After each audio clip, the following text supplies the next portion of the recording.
안녕하십니까, 이순임입니다. 방송에 앞서서 이순임TV는 여러분들의 적극적인 응원이 필요합니다. 유튜브 이순임TV에서 구독과 알림 설정 그리고 좋아요를 눌러주시면 저는 보다 좋은 방송으로 여러분들께 보답해 드리겠습니다. 오늘 방송 제목은 중국 여성 선각자 송씨 세 자매 이야기입니다. 국정을 운영하는 사람은 최소한 국민들에게 희망을 주도록 노력해야 됩니다. 그러나 요즘 청와대나 법무부나 또는 부동산 정책이나 특히 코로나19로 인해서 너무 사람들이 힘들고 지쳐 있습니다. 이렇게 피곤하고 지쳐 있을 이런 때에는 저는 선각자들의 출연이 기다려집니다. 그래서 오늘은 제가 좀 연구해 왔고 이런 분야인데 중국의 험난한 근현대사에서 여성의 인권을 남성의 인권과 동등하게 끌어올린 여성들이 있습니다. 중국의 여성 선각자 송씨 세 자매 이야기를 하고자 합니다. 중국의 근현대사에서 가장 중요한 가문을 뽑으라면 송씨 가문을 들 수 있습니다. 바로 송애령, 송경령, 송미령 집안입니다. 이 세 자매들은 한때 중국의 국정과 사회, 경제사회 모든 분야를 완전히 들었다 놨다 할 정도로 그렇게 막강한 능력을 발휘했습니다. 이들이 특별히 중국에서 그 당시 사회에서 만연해 있던 전족제도, 축첩제도 이런 것들을 말끔히 없애버렸습니다. 전족이라는 것은 여자아이가 태어나면 한 3살 때부터 발을 완전히 꼭꼭 동여매 가지고 인위적으로 발이 자라게 못하는 것입니다. 어른으로 성장을 해도 발이 3살 아기의 발을 유지할 수 있게 이렇게 만들어서 아장아장 겨우 어디 걸어 다니지도 못하게 여성을 그런 식으로 인위적으로 만들어 놨으니 정말 그 여성들의 인생이 얼마나 힘들고 그랬겠습니까? 남성들이 오라면 오고 가라면 가고 이렇게 자기 스스로 발이 그렇게 작으니까 걸음도 걸을 수 없는 이런 완전히 비정상적인 여성들로 다 만들어 놔 버렸습니다. 이런 때에 이제 이런 것을 굉장히 잘못됐다고 하고 이런 제도를 딱 없애버린 사람들이 이 송씨 자매 세 자매들입니다. 그리고 축첩제도란 무엇입니까? 본부인 외에 처벌을 얼마든지 둘 수 있다는 그런 제도입니다. 그래서 돈이 많은 사람은 얼마든지 뭐 여자들을 더 많이 들일 수도 있고 그런 것이 오히려 자랑이고 이런 사회가 있었습니다. 사회적으로 지탄을 받기는커녕 그것을 자랑으로 여기고 이러면서 이럴 때 또한 이 여성들의 삶이 얼마나 기구했겠습니까? 이런 것들을 말끔하게 없애버린 정말 위대한 중국의 세 여성 송씨 자매 이야기입니다. 송씨 자매 이야기는 1997년인가 송씨 황조라는 그 영화가 나와서 우리나라에서도 방영이 됐습니다. 그래서 이 영화를 본 분들은 이 내용을 그래도 많이 아실 것입니다. 중국에는 이런 노래가 있습니다. 첫째는 돈을 사랑했고, 둘째는 나라를 사랑했고, 셋째는 권력을 사랑했다. 이것이 바로 송씨 세 자매의 이야기인데 그 송씨 가문의 첫째 딸인 송애령은 중국의 최고 부자의 자제와 결혼을 해서 공상이라는 자제와 결혼을 했기 때문에 그래서 중국에서 최고 부자였습니다. 그러다 보니 이런 얘기가 나왔고 두 번째 딸 송경령은 중국에서 최고 지도자 손문과 결혼을 함으로 해서 그리고 손문의 유지를 죽을 때까지 유지했기 때문에 나라를 사랑했다고 표현을 하고 또 셋째 딸 송미령은 중국의 그 지도자 국민당 당수인 장개석과 결혼을 함으로 해서 그 나중엔 영부인이 되고 대만으로 와가지고 이러면서 중국에 있을 때도 물론 중미 관계의 외교를 굉장히 활발하게 펼쳤고 또 대만으로 와서도 미국과 대만 관계를 굉장히 폭넓게 교류했던 이런 인물입니다. 그래서 권력을 사랑했다. 이제 이런 노래가 나와 있는데 그 책에 이런 얘기가 있는데 제가 중국 사람한테 한번 물어보진 않았습니다. 나중에 기회가 되면 한번 이런 내용을 아는지 한번 물어보고 싶습니다. 그래서 송씨 자매 이야기를 하려면 송씨 아버지 얘기를부터 시작해야 됩니다. 그 아버지의 인생도 특별했습니다. 송씨 아버지는 송가수라고 합니다. 한국말로. 그 영어 이름은 찰리 송이라고 하고요. 그 찰리 송가수는 특이하게도 원래 해남도 출신입니다. 중국 해남도라는 것은 그 베트남에서 그 바다 건너에서 중국 지도에서 밑으로 삐죽 나온 데가 있습니다. 거기가 바로 해남도입니다. 거기에서 출생해서 그 당시는 중국 사람들 굉장히 어렵게 살았어요. 근데 그렇게 살다가 이제 그 저기 9살이 됐을 때 밀항선을 타고 미국으로 건너갑니다. 미국으로 9살 때. 그래서 미국에서 온갖 그 고생을 다 하고 혼자서, 그리고 요즘 말로 하면 온갖 아르바이트를 다 하고 이렇게 자라다가 나중에는 그 좋은 양부모를 만났다고 합니다. 그러면서 이제 그러는데, 그렇지만 이 사람은 완전히 미국에서 자수성가한 사람입니다. 그래서 미국에 살면서 20대가 되어서 그 감리교의 전도사가 돼가지고 이제 중국으로 귀국을 하는데 상해에 정착을 하게 됩니다. 상해는 옛날이나 지금이나 상업의 도시고 경제의 도시이기 때문에 돈도 많이 거래가 되고 있고, 또한 굉장히 개방돼 있고 이런 곳입니다.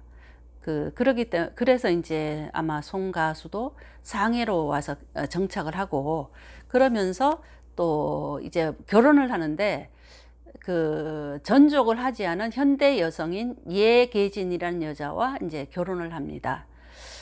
이 사람과 이제 결혼을 하고 나서 3남 3녀 6남매를 둡니다. 그래서 그 중에 이제 세 딸 이름이, 첫째 딸은 송애령이고, 둘째 딸은 송경령이고, 셋째 딸은 송미령입니다. 그 다음에 아들들 이름은 송자안이 있고, 송자량이 있고, 또 문이 있습니다. 송자문. 네. 송자문도 굉장히 그 부자로 중국에서 그렇게 살았던 그런 사람입니다.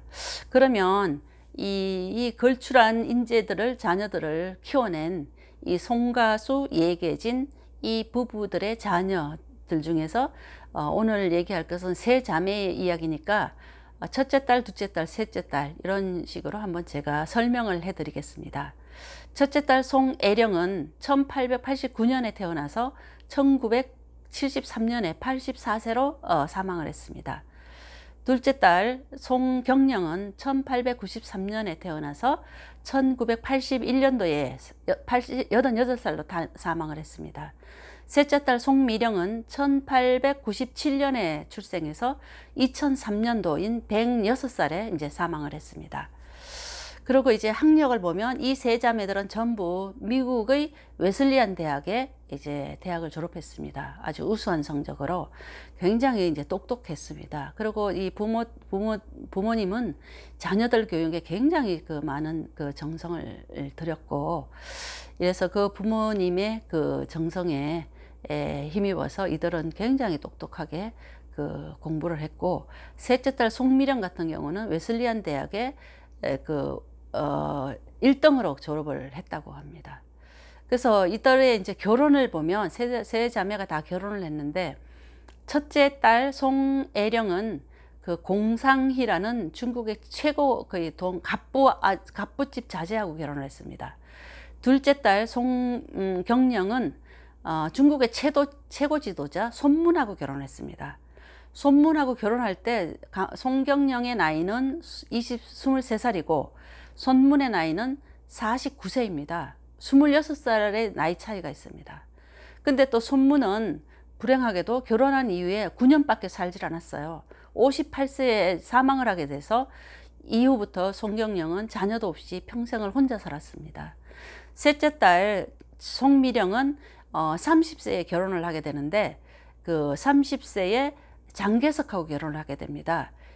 이 집에는 그 손문이나 장개석이나 이런 정치가들이 굉장히 이제 집안에 많이 오고, 뭐 후원금도 많이 주고, 뭐 정치 자금도 많이 대주고, 이러는 아주 아버지가 그런 일을 많이 했기 때문에 이렇게 오게 했는데, 이렇게 사실 그 아버지는, 손문 같은 경우는 아버지 친구예요. 그리고 장개석 또한 손문이나 장개석 모두 2번 이상 결혼을 해서 다 자녀들이 다 있는 이런 사람들입니다.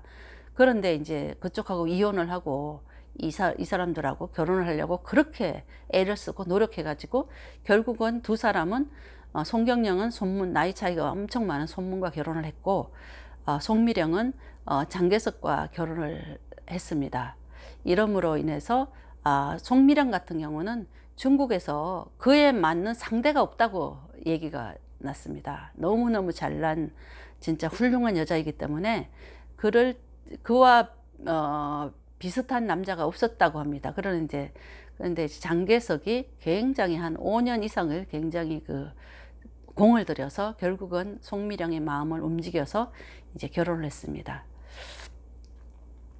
그래서 남편 직업은 아까 말씀드린 것처럼, 첫째 딸 송애령의 남편은 공상이라고 중국에서 굉장히 가장 최고 갑부가 되었습니다. 나중에는 국민당의 재무부장을 했고, 또 둘째 딸 송경령은 손문은 임시 대총통을 해서 했는데, 이제 그렇게 하면서 대만과 중국에서 지금도 굉장히 존경을 받는 인물입니다. 셋째 딸 송미령은 이제 장개석하고 결혼을 함으로 해가지고 이제 중국과 미국의 외교라든지 이런 데서 능력을 굉장히 발휘하고, 또 남편을 많이 도와주고, 그리고 이제 49년 이후에 이제 대만으로 넘어와서 대만 총통 부인이 돼서도 대만의 발전에도 굉장히 큰 공헌을 하고 이렇게 했습니다. 그래서 49년도에 이제 중국이 모택동의 공산당이 승리를 함으로 해서 중국은 완전히 공산화가 됐습니다. 이때 이제 1948년도에 첫째 딸 송애령은 미국으로 이주를 하게 됐고, 둘째 딸 송경령은 공산화가 된 사회에서 나는 손문의 유지를 받들고 중국에 살겠다, 이렇게 해서 중국에서 계속 살아왔고, 셋째 딸 이제 송미령은 이제 남편 장개석을 따라서 대만으로 넘어왔습니다. 그래서 이제 영부인이 돼서 이제 그렇게 평생을 살았습니다. 그래서 이들의 이제 직업을 본다면, 첫째 딸 송애령 같은 경우는 왕언니입니다. 이 세 자매는 굉장히 머리도 비상하고 똑똑한 사람이었습니다. 그러니까 집안에 완전히 대들보가 돼가지고 맏딸로서 결혼을 했지만 친정집에도 항상 그런 영향력을 행사하면서 가족들의 단합과 발전을 위해서 많이 노력을 했습니다. 둘째 딸 송경령은 중국이 공산화된 이후에 굉장히 경제적으로 어려운 가운데서 살아야 했고, 또 1966년부터 10년간 76년까지 문화대혁명의 해오리 바람에서도 그때 엄청난 많은 사람이 또 죽고, 이런 그렇게 불행한 시대를 혼자 외롭게 살아왔습니다. 그리고 셋째 딸 송미령은 아까도 말씀드린 것처럼 대만 총통 부인이 돼가지고 이제 대만에서 살았습니다.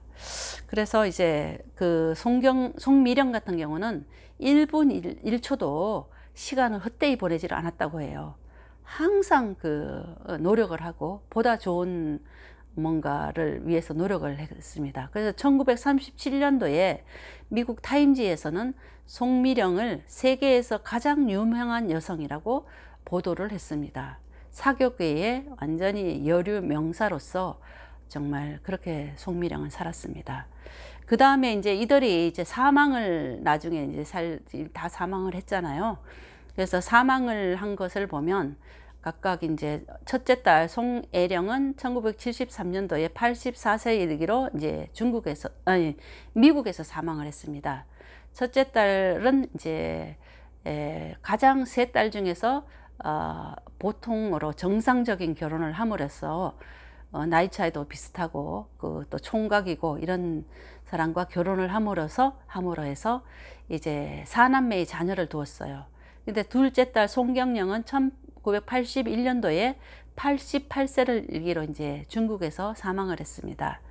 근데 이제 사망하기 전에 송경영은 그 셋째 딸 동생에게 편지를 써서 보고 싶다, 나를 좀 보러 와라, 이렇게 편지를 썼습니다. 근데 송경영은 끝까지 이제 연락을 주지 않았고, 또 81년도에 그 중국이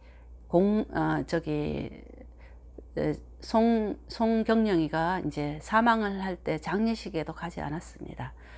그리고 이제 근데 이제 송경영 같은 경우는 정말 세 딸 중에서 가장 불행하게, 외롭게, 고독하게 이렇게 살아온 사람이라고 생각이 됩니다. 셋째 딸 송미령은 이제 가장 이제 아름다운 미소와 미모와 교양과 탁월한 언변을 갖춘 아주 정열적인 활동가였습니다. 그래서 장개석은 송미령에게 뭐라고 얘기하냐면, 당신의 능력은 척천무호와 같고 또 강함은 서태후와 같고 또 지혜는 공명과 같다, 이렇게 그 정도로 자기 부인을 아주 칭송하면서 그렇게 존경을 했다고 합니다. 특히 송미령은 1966년도에서 우리나라의 독립을 지원했다 해서 대한민국 건국훈장을 받기도 했습니다. 이렇게 해서 세 자매의 이제 그 삶을 비교를 해봤습니다. 그래서 저는 그 후에 이제 특히나 송경영 셋째 딸은 이제 중국에서 살았기 때문에 그 옛집이, 송경영의 옛집이 북경에도 있고 상해에도 있습니다.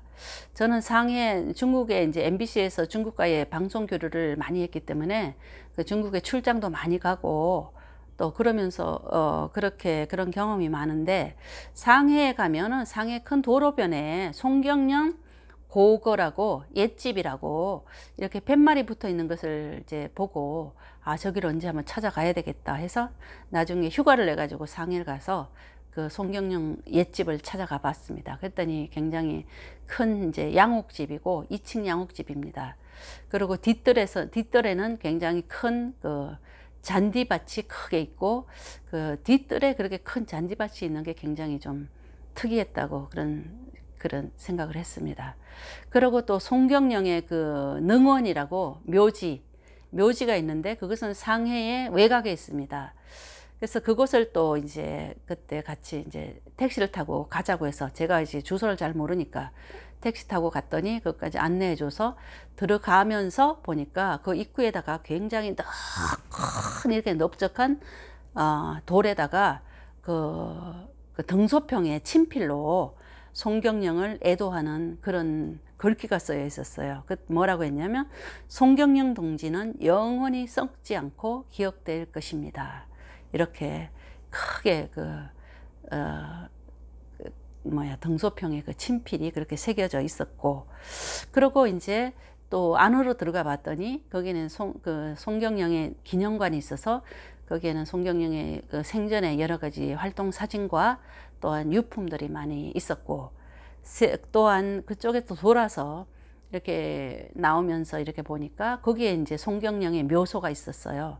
송경영의 묘소는 이렇게 우리 같이 산소로 흙으로 그 잔디가 되어 있지 않고 이제 돌로 이렇게 봉분이 있었는데, 하나는 송경영 거고 또 하나 보니까 옆에 두 개가 있더라고요. 그래서 자세히 살펴보니까 첫째 여기에는 이제 봉분에는 송경영의 6자매, 형제자매, 그러니까 송애령, 송경영, 송미령, 송자안, 송자문, 이렇게 6남매를 다 한꺼번에 그렇게 이렇게 합장하는 형태로 되어 있었고, 그 옆에 바로 있는 그 묘소에는 그 어머니 아버지 송가수와 어머니 예계진, 이 부부 어머니 아버지의 묘소를 이렇게 같이 나란히 해놨더라고요. 그것이 이제 송경영의 유언에 따라서 그렇게 했다고 했는데, 아마 제가 생각할 때는 그 다른 형제들은 5남매는 전부 각각 대만이나 미국에서 살면서 서로 왕래를 하고 연락을 자주 하면서 이렇게 살았는데 송경영 혼자서 중국에 남아가지고 특히나 그 사회주의 국가고 문화대혁명이니 막 이런데 너무너무 그때 때는 뭐 지도자들도 다 사실은 생활이 굉장히 어려웠거든요. 그렇게 빈곤한 이런 생활을 하고 외롭고 고독한 이런 생활을 하면서 그런 부모님과 형제 자매를 굉장히 그리워하고 이렇게 살았기 때문에 죽어서라도 그런 유언을 남겨서 묘를 그렇게 쓰지 않았을까, 그런 저는 추측을 해봤습니다. 물론 다른 형제들이나 부모님의 산소는 다 각각 다른 곳에 있지만 송경영은 자기 이제 유언을 그렇게 남김으로써 중국에서 이제 그렇게 묘소를 써주지 않았을까, 그런 생각을 해봤습니다. 그리고 이제 상해를 가실 경우에는 여러분들도 한번 방문해 보시면 송경영의 옛집과 또 그 송경영 능원을 한번 가 보시면 좀 그런 또 특별한 경험을 하실 기회가 되실 것입니다. 그리고 또 송미령에 대해서도 한번 제가 그 중국에 방문했다가 관계되는 곳을 가봤습니다. 저는 그 중국의 MBC에서 국제협력부에서 이제 중국과의 방송 교류를 오래 했습니다.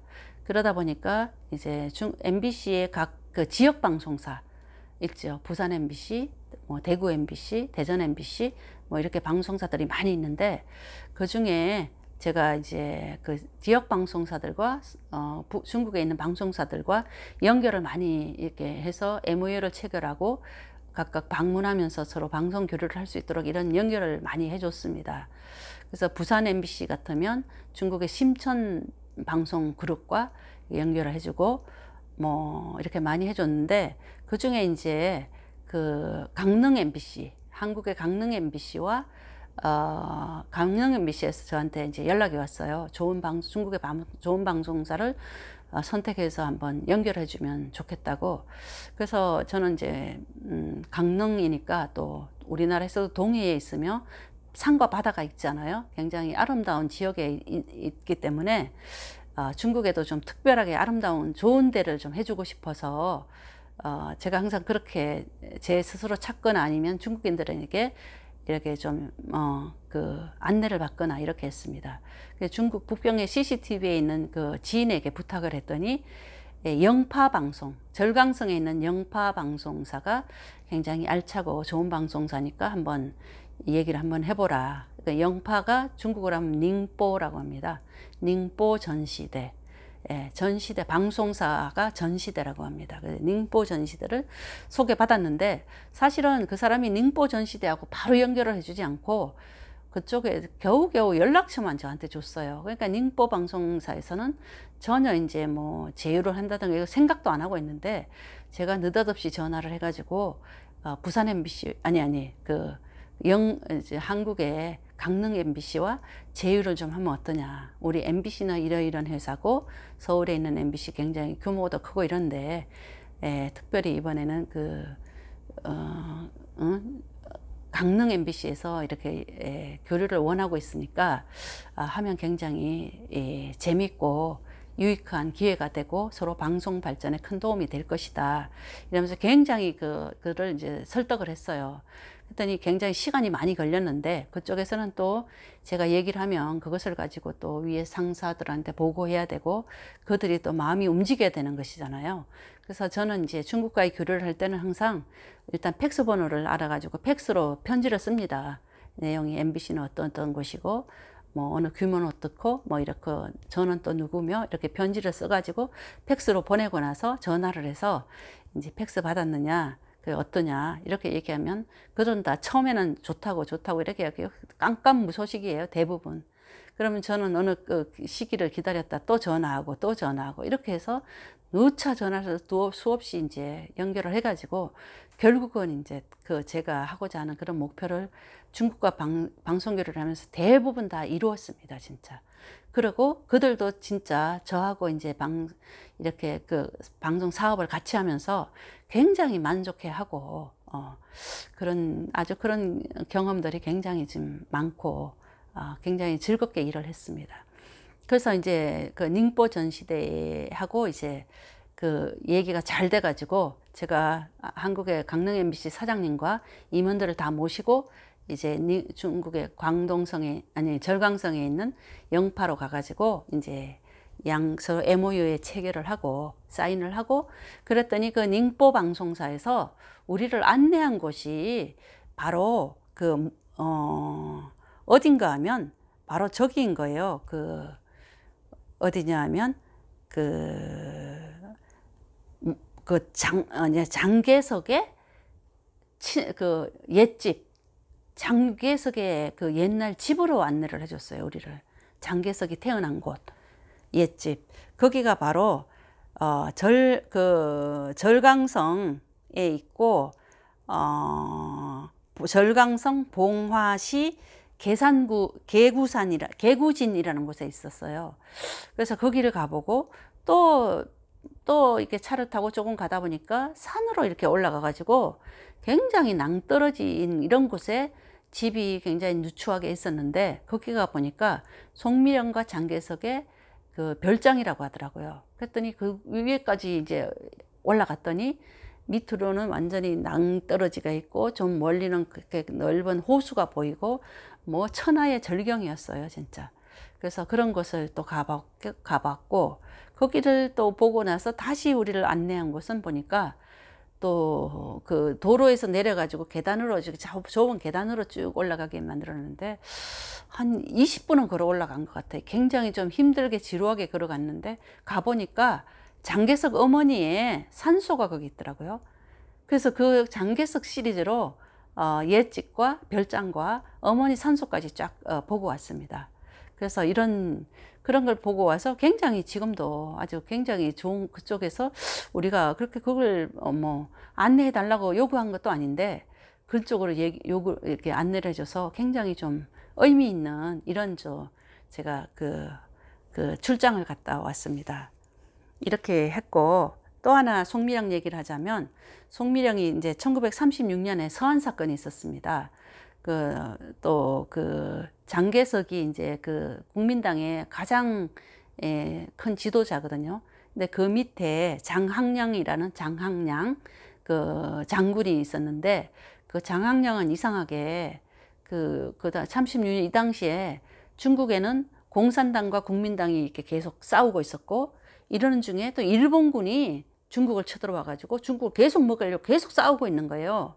이러더니 3파전이 벌어진 거예요, 말하자면. 그랬는데 이제 그런 가운데 그러다 보니까 국민당의 장군인 장학량이가 장개석에게 우리가 국민당과 공산당이 합작을 해서 국공 합작을 통해서 일단 일본군부터 먼저 내몰자 이런 제안을 하는 거예요. 그런데 이제 장개석은 절대 그러지 안 된다고, 그거는 우리의 목표는 이제 공산당을 괴멸시키는 거라고 이렇게 했어요. 말을 안 들어줬더니 그때 이제 서안에 화청지라고 있죠. 우리가 서안을 가면 화청지를 항상 방문을 하거든요.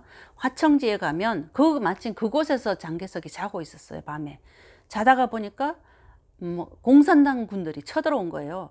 그러니까 말하자면 장학량이가 지금 장개석 장개석이 지금 화청지에 자고 있다고 빨리 알려준 거예요. 그랬더니 공산당들이 쳐들어와 가지고 막 총을 쏘면 이래가지고 장개석이 속옷바람으로 갑자기 막 튀어 올랐어요, 뒤에. 그래서 화청지 뒤쪽에 조금 올라가면 그곳에 이제 동굴이 있는데 바위로 된 동굴이 거기 숨어 있다가 붙잡혔어요. 그래서 지금 서안의 화청지에 가면 지금도 총자국들이 그대로 남아 있습니다.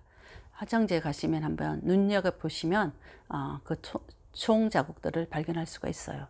그래서 붙잡혀가지고 감금이 되었습니다. 근데 이때 마침 송미령은 남경에 있었거든요. 그래서 그 소식을 듣고 자기 남편이 지금 공산당에 감금이 되어 있어서 일단 소식을 듣고 남경에서 급히 비행기를 타고 이 서안으로 와가지고 그때 이제 주얼레와 담판을 해가지고 자기 남편을 구해는 냈지만 장개석이 굉장히 싫어하는 국공합작 그것을 어쩔 수 없이 하기로 약속을 하고 이제 풀려 나왔습니다.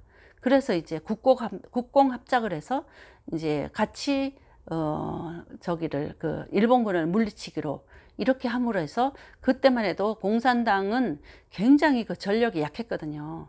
그 미국에서 굉장히 국민당을 많이 지지해주고 그 그냥 물자도 굉장히 많이 지원하고 이랬기 때문에 국민당이 훨씬 우세했는데 그 이 국공합작을 하는 가운데서 이제 그 공산당이 더 이제 힘을 키우게 됐고 이름으로 인해 가지고 결과적으로는 그 국민당이 공산당에 패하고 49년에 대만으로 넘어오게 됐잖아요. 그래서 이제 그때부터 그 장개석은 장학량이를 감금해가지고 계속 끌고 다니다가 상해까지 데리고 왔어요. 그래가지고 거기서도 계속 평생 이제 감옥에 살게끔 이렇게 해서 됐습니다. 그래서 송미령이나 특히 장개석 같은 경우는 자기가 패한 원인이 그때의 국공합작을 해서 그때 지리멸렬한 저 공산당들이 힘을 키워서 우리가 결국은 이렇게 국민당이 패하는 결과가 가져왔다. 이게 굉장히 애통해 합니다. 그래서 그러다가 이제 1975년도에 그 장개석이 사망을 했습니다. 이제 그때 나이가 89세였어요. 그리고 송미령 나이가 79세였고 이런데도 송미령은 굉장히 79세인데도 비해서 굉장히 젊고 아름다운 그런 아주 그런 아주 여성이었습니다. 근데 이제 대만에서는 그때 총통이 죽으면 그 아들이 또 총통이 되게끔 이렇게 돼 있거든요. 그러다 보니까 장개석의 아들인 장경국이가 이제 대만 총통이 되었습니다. 근데 장경국은 물론 이 송미령도 자녀가 없었어요. 그러다 보니까 장경국하고도 굉장히 친하게 지내려고 했는데 전 부인의 아들인데 장경국은 저 여자가 우리 엄마를 밀어내고 엄마 자리를 차지했다 이래가지고 평생 동안 그렇게 송미령을 미워했어요. 그런 가운데 자기 아들이 이제 그 총통이 되고 나서 보니까 송미령이 그렇게 열심히 했던 그런 국정이라든가 외교라든가 뭐 이런 일들을 다 이제 못하게 다 잘라버리는 이런 결과를 초래했습니다. 그러다 보니까 송미령은 1년 만에 남편 사후 1년 만에 그 미국의 언니한테로 가가지고 거기에 이제 조카들도 있고 이러니까 언니한테 가서 언니하고 조카들하고 같이 미국에서 지내다가 그렇게 2003년도에 이제 106세에 이르기로 사망을 했습니다. 근데 이제 거기 미국에 살면서도 송미령은 옛날 중국에 있을 때도 한번 미국 국회의사당에서 연설을 한 적이 있고 또 1995년도에 송미령 97세의 나이로 또 미국 국회의사당에 가서 연설을 해서 뭐 거의 굉장히 길게 이제 연설을 했다 그래요. 1시간 가까이. 그래서 굉장히 기립박수를 받으면서 미국의 그 국회의원들한테 그렇게 많은 그 역량을 발휘했다고 합니다. 그래서 106살 때 2003년도에 이제 사망을 하게 되면서 송미령은 자기 묘는 그 언니들 가족이 있는 그 미국의 가족묘에다가 쓰기로 이제 다 이제 약속을 하고 그러고 죽었는데 죽고 나서도 또 그 이상한 일이 벌어졌습니다. 중국에서는 송미령의 고향이 중국이니까 그 산소를 중국에 써야 된다 이러면서 또 그런 요청을 했고 대만에서는 그 남편 장개석의 무덤이 대만에 있으니까 또 대만에 묘를 써야 된다 이렇게 대만에서 또 묘를 쓰려고 했고 미국은 당연히 본인이 이제 미국에서 쓰기로 했으니까 그래서 죽어서도 워낙 유명한 사람은 대만과 중국과 미국에서 서로 묘를 쓰겠다고 경쟁이 붙어서 그것이 또한 언론 보도에 보도되기도 했습니다. 그래서 이 죽은 사람은 훌륭한 사람은 정말 죽어서도 이렇게 그 언론 세례를 받으면서 이렇게 그런 결과를 초래했습니다. 오늘 정말 중국에서 굉장히 경제적으로 어렵고 또 서방 세계의 그 지배를 받고 있었거든요. 1900년대 뭐 이런 때쯤에. 그런 가운데서도 부모들이 그렇게 자녀 교육에 그렇게 힘을 써서 일찍이 미국에 가서 다 그 공부를 하고 훌륭한 인재가 되어서 중국으로 다 돌아와서 또 중국을 위해서 또 대만을 위해서 뭐 국가를 위해서 이렇게 훌륭하게 삶을 살고 간 중국의 여류 성각자 세 사람에 대해서 오늘 얘기를 나눴습니다. 오늘 방송은 여기서 마치겠습니다. 대단히 감사합니다.